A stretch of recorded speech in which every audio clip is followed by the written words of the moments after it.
Chapter 18, closely associated with Chapter 17 on leases, is Chapter 18 on property management. There isn't a lot of material in here that's critically important for you, but we'll cover the major aspects of Chapter 18 property management that I think you should know for the final exam as well as for the state exam. So hopefully we'll cover this pretty quickly. On page 364, about the middle of the page, they talk about the property manager carrying out goals of the property owner by making sure the property earns income. So earning income is the primary duty of a property manager.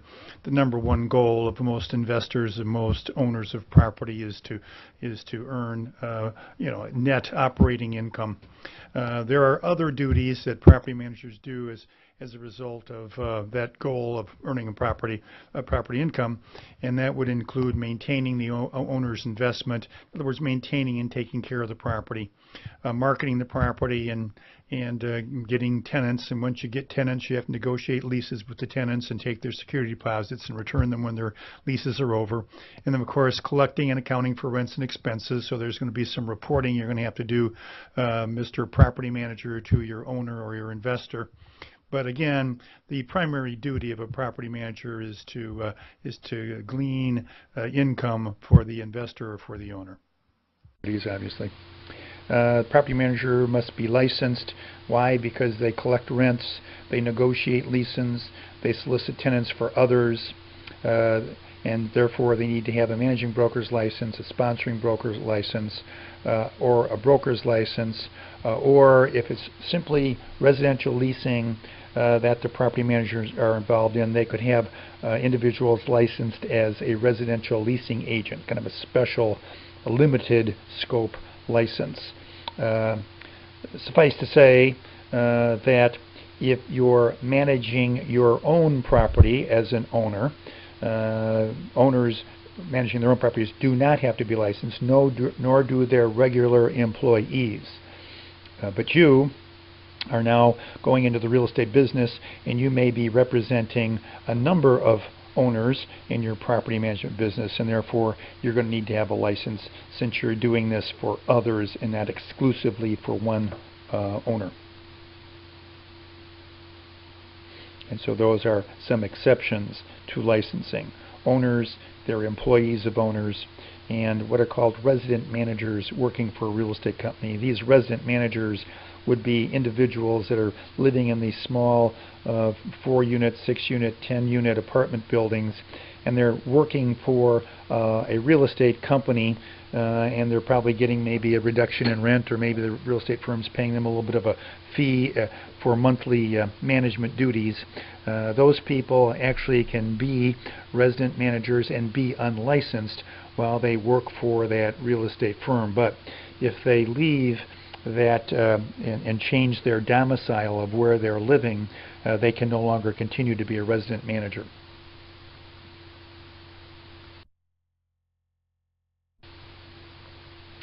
The property management agreement creates an agency between the property management company and the owner, and the property management company then would be a general agent for the owner, doing one task but a variety of activities within that task.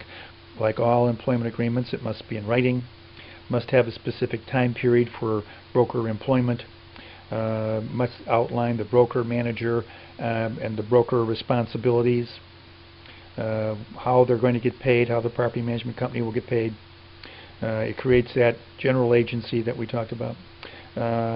These will be exclusive representation, so that owner will only have one property manager working for him during that period of time.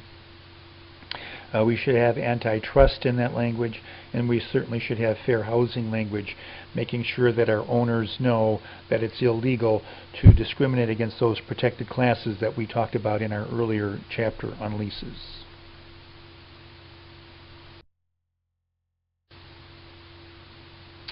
What kinds of things can a property manager do? They would be budgeting their expenses, certainly renting the property out, We might want to know there's a difference between market rate and contract rate. Market rate is what the market will bear. Contract rate is what we might be charging particular tenants at that one time. Sometimes they're different. The market rent may, for the market, might be fairly high, but higher than our contract rent, but maybe we are desirous to get a certain tenant in there, so we reduce the rent that tenant might pay for a 6-month period of time or a year period of time. So there is a difference between contract rate rent and what the market will bear, market rent. And we need to take that into consideration when we're helping the owner set rental rates. We want to make sure that when we set his rents that we're using our knowledge of what the current market is and what other property managers are charging for similar types of units in our analysis before we make a determination to our to our owner what we think his unit should be renting for. We select tenants, we collect rents, we account for security deposits, collect and account for them, as well as their disposition.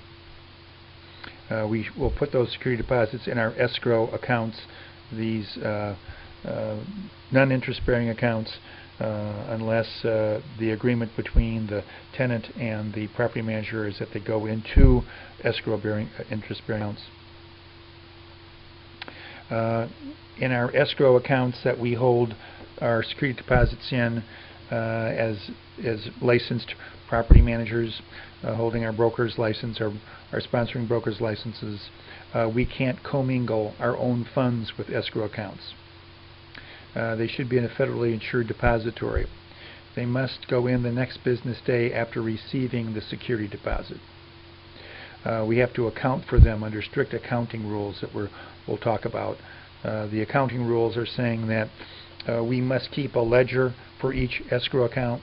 We must keep our record account for each escrow account, and we must reconcile our monthly ledgers for our escrow accounts so that they balance within 10 days at the end of each month.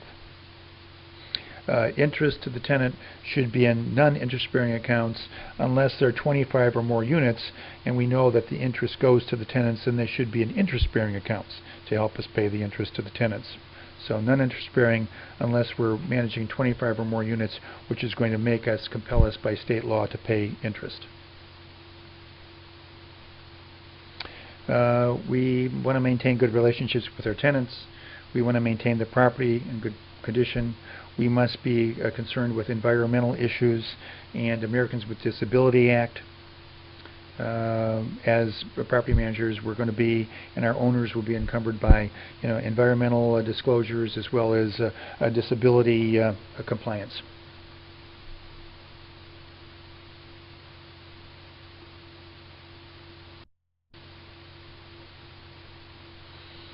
Make sure our tenants are secure to reduce liability to our owners. Make sure we have adequate insurance on the property.